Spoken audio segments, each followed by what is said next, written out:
الهی آمدم بر درگهت بهر گدایی،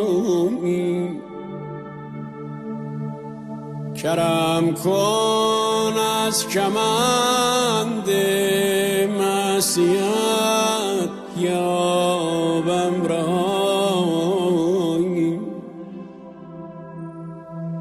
نهادم با دلی بشکست سر بر آستانت،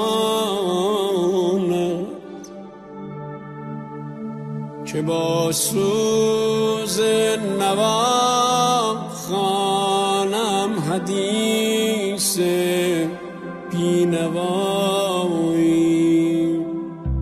ندارم